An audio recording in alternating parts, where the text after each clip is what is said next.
Hi Cancer, this is Jav. Welcome po sa ating channel. By the way Cancer, this is your weekly by tarot reading from September 1 to 7, 2025. Gamitin ang reading na ito bilang kabayan lamang. Kung naka-resonate kayo, comment down. Tandaan, ito ay channel reading po. Kunin nyo lang po kung ano ang naka-resonate sa'yo. This is for you, Cancer.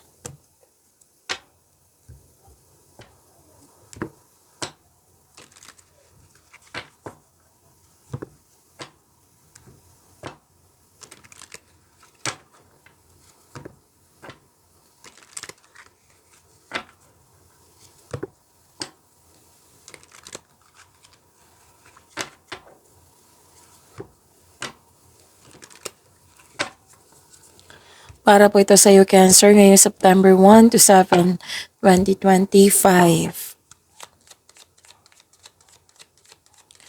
Maraming salamat po sa inyong patuloy na suporta, sa mga nag-donate, sa mga hindi nag-skip ng ads, maraming salamat po. Sa mga hindi pa nag-subscribe, subscribe na po kayo at click bell notification para malaman nyo na may bago tayong video. Para sa mga gustong magpa-reading, comment po kayo ng personal reading. Again, comment kayo ng personal reading and check my reply sa comment section.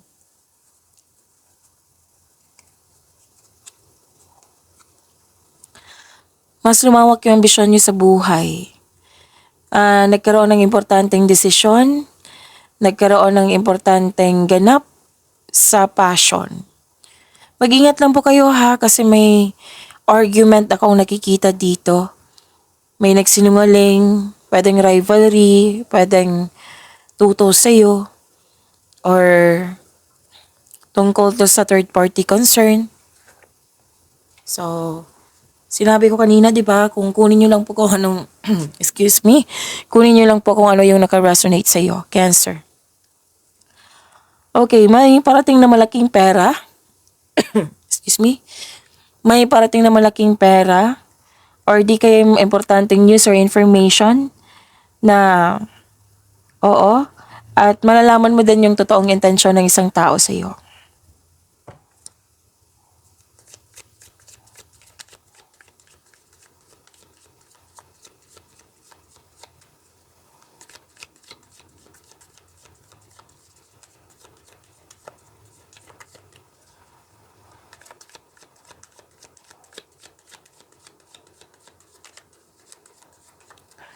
Energy po ni Cancer ngayong September 1 to 7, 2025.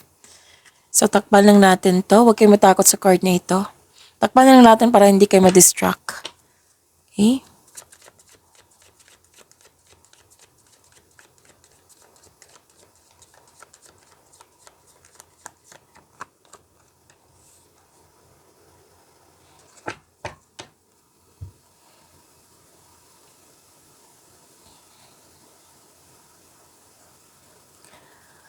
Kung may napansin kayo na repeating message, like for example, nanood kayo sa inyong monthly gabay tarot reading, sa inyong first half of the month of September, sa inyong daily gabay tarot reading, at dito din sa inyong weekly, yan po yung pinupush ng cards sa inyo. Na bigyan nyo po ng what I meant is bigyan nyo po ng atensyon, solusyon, at aksyon kung maaari po. So, paalala lang po ha, iba po yung, baka may napansin kayo na iba yung boses ko ngayon, may ubo po ako. So, focus kayo sa mensahe para may makuha kayong gabay. At pahinto-hinto rin ako kasi nag-water therapy ako. Okay? So, yun. So, ano yung energy ni Cancer?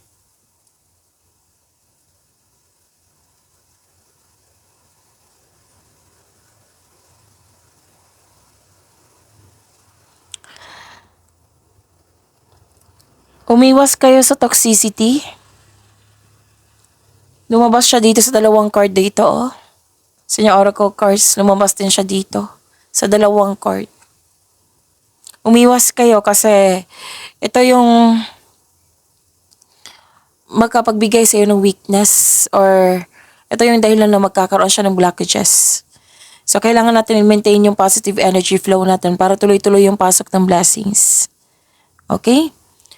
And oo, hanggat maaari, umiwas kayo sa toxic place, toxic person ba ito? Kasi may nakita ko dito judger, controlling person,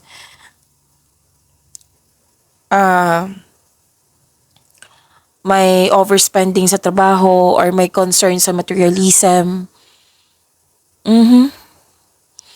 Ang kailangan po, advice kasi to eh. Kailangan po dito na magkaroon ng freedom. Kailangan po na magkaroon ng recovery. Like for example, yung sinabi ko kanina na overspending sa trabaho. Kailangan mo ng sapat na time for relax. Sapat na time for yourself, sa partner, sa family. Kasi kung mag-overwork ka, di ba? Magkakaroon niya ng concern. Like, magreklamo yung family mo, magreklamo yung mga kaibigan mo, magreklamo yung partner mo. Kasi, wala kang sapat na time for yourself and sa kanila. Hindi naman masama pong magtrabaho, magsipag po, magsipag. Hindi po yan masama. Pero nakakasama na po sa atin yung over. Like for example, yung overthinking, di ba? Over yan. O, nakakasama yan sa inyo. Kasi pag over, makakadrain niya ng energy. Overthinking, overspending sa trabaho. Kung may concern kayo sa materialism, kasi may overspending dito eh. Pwedeng ikaw to, pwedeng siya. Kailangan magkaroon ng time for reflection. Bakit ba ako nag-overspending?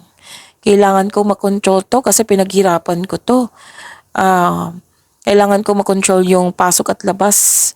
What I meant is monitor yung pasok at labas. I-control ko yung paglabas ng pera. Time for reflection, kailangan yan.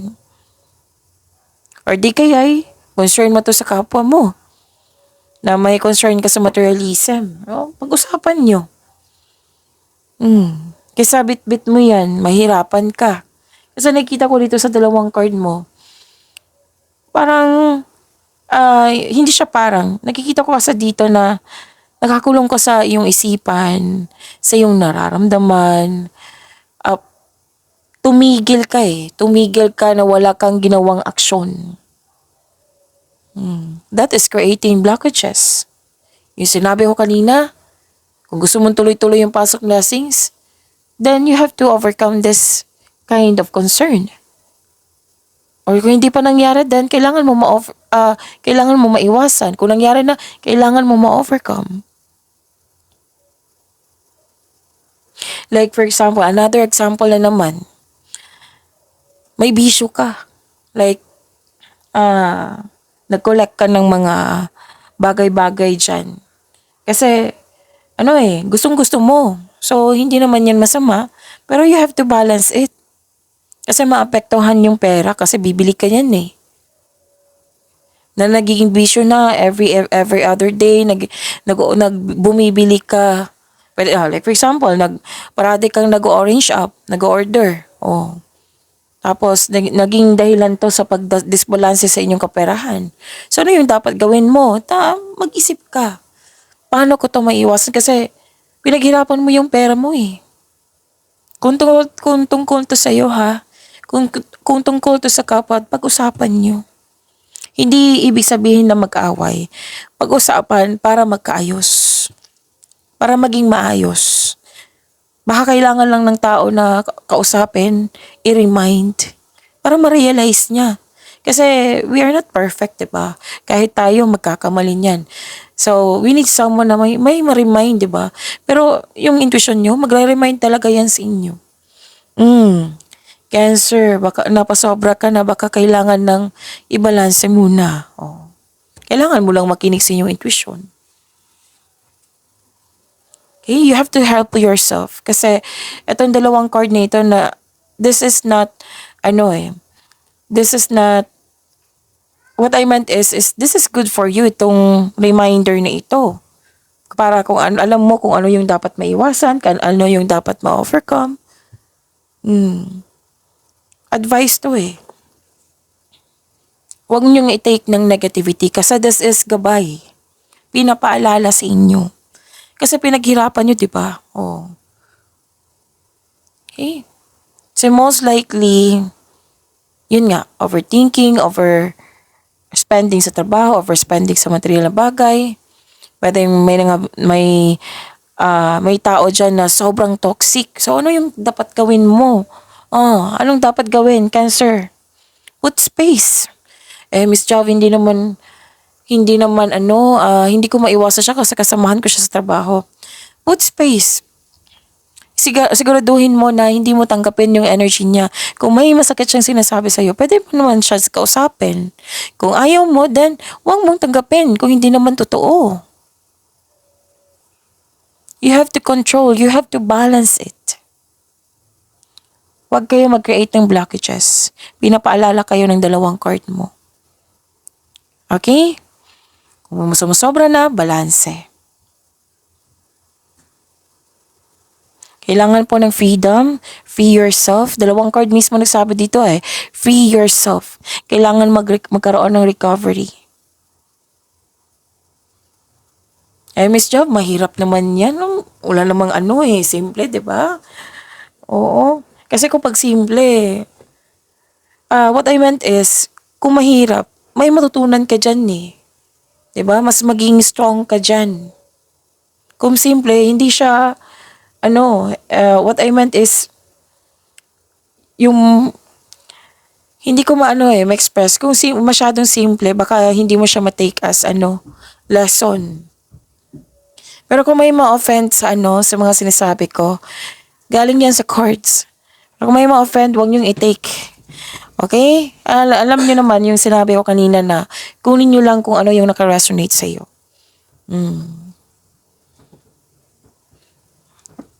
Kasi sa mga sinasabi dito, kailangan lang talaga ng balanse. Okay? So sa mga challenges na na-encounter mo ngayon, sabi ng card, may matutunan ka dyan. Na mas maging matatag ka, stronger ka than before, may matutunan ka. Para next time, kung may ma-encounter ka, alam mo na yung gagawin mo.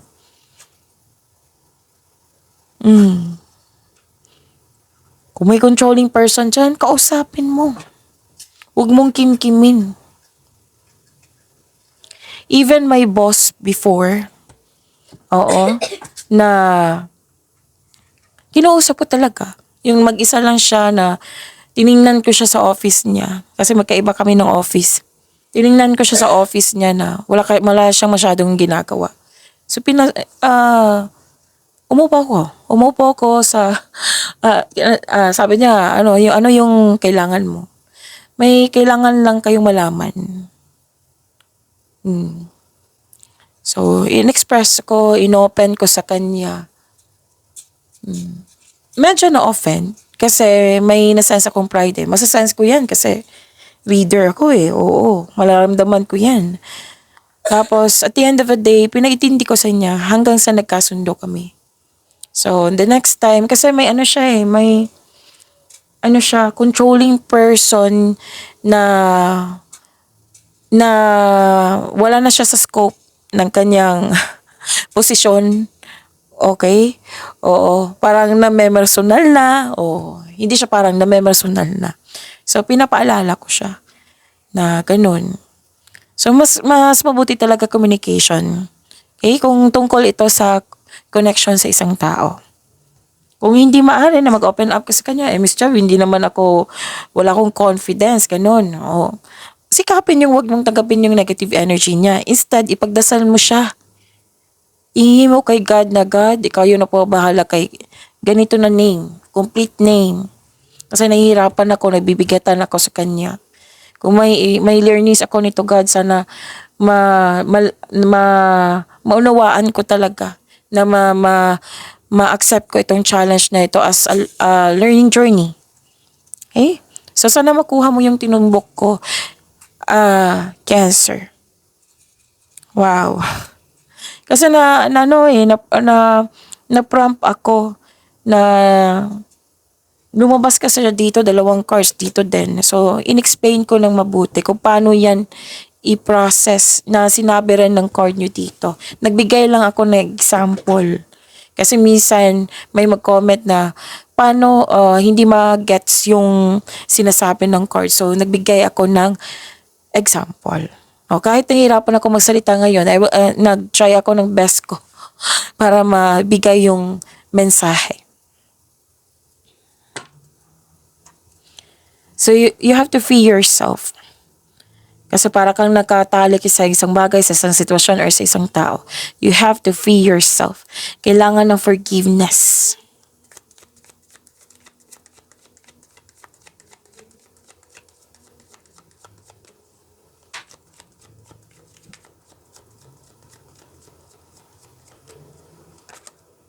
Okay, dalawa ko na po ito. Kunin ko na. Hmm.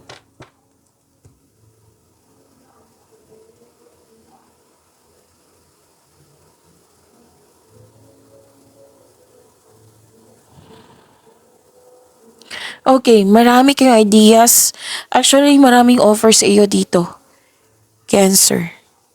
At maraming ideas. Very inspired kayo. Dalawang card na mismo na nagsabi dito na inspired ka. Bumabawi, di ba? Ang ganda. Mm-mm. You're very inspired. Ang ilan sa inyo nagplano ng dagdag investment para magkaroon ng financial growth. Mas lumawak yung ambisyon mo sa buhay na which is sinabi ko kanina dito.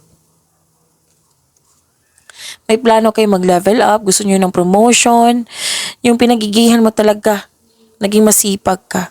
May plano ka mag-level up. Oh, kung negosyante ka, pwede din magdagdag of, ano to lahat kayo, growth and expansion yung sinasabi dito. May kasamang action to ha. Kasi marami kayong naisip bagong ideas, nagmuni-muni kayo ngayon. Nag-iisip ng mga plano pangarap sa buhay. Nag-iisip kayo ng mga desire sa buhay. You're planning, nagkaroon ng contemplation. Pwede din daydreaming.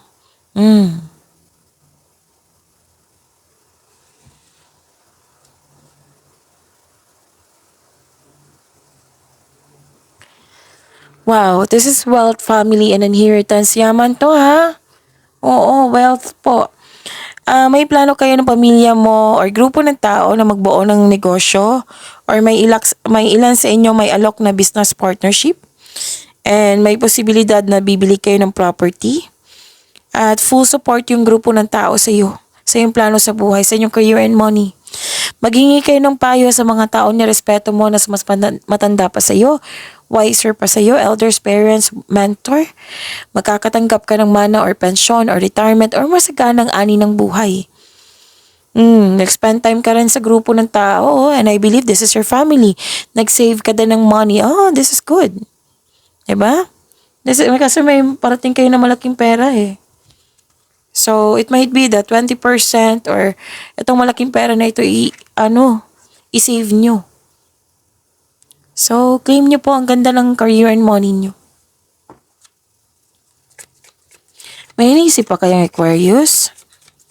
May nagsabi sa akin ngayon, puro, kanina ito kanina pa dito sa energy nyo. Aquarius.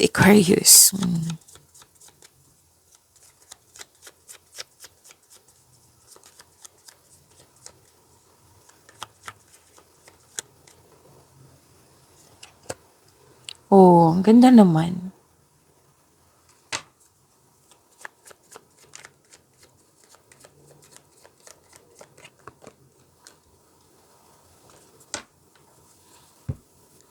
Sa love life, self-love, partnership, and romance, nakikita ko dito na marami talagang nagsuporta sa iyo. This is recognition and victory May success. Makaka-receive ka din ng good news related to your home or personal life. May magandang balita po or may bagay na matutupad. Yes, happy ka dito sa accomplishment nyo. Matibay ang iyong relasyon, maaring nag-date kayo ngayon after ng masalimuot na di pagkakaunawaan ng kahapon. Kasi may nakita ako dito may nalaman kang sekreto or na same pa rin to pagbunyag. Basta may nalaman kayo sekreto kasi mataas ang iyong intuition. So may tampuhan. Pero nakikita ko dito na magkakaayos kayo kasi mag-uusap kayo May date nga dito Single ka man, may relasyon sa buhay mag-asawa. Sa mga single po, handa ka na kayong pumasok sa buhay ng pag-ibig. Yes. And balance and harmony to Kahit may nalaman kang sikreto na hindi mo nagustuhan, magkakaroon ng pagkakaayos or di kaya ibabalance mo yung emotion mo. So yun may malalaman kayong sikreto sikretong mabubulgar, magkakaroon kayo ng honest conversation. Kung hindi mo to close, pwedeng binabalanse mo yung emotion mo. Kasi may deception ako nakikita dito eh. Pwede din na taong manloloko to or nanloko sa'yo. Kasi nga, malakas ang iyong intuition. Okay, so at the end of the day, magkakaayos naman, may balance sa emotion, pwedeng literal na nagkaayos kayo. Okay, so pagyamanin niyo po yung blessings na binigay sa inyo. Cancer, see you tomorrow. Maraming salamat po.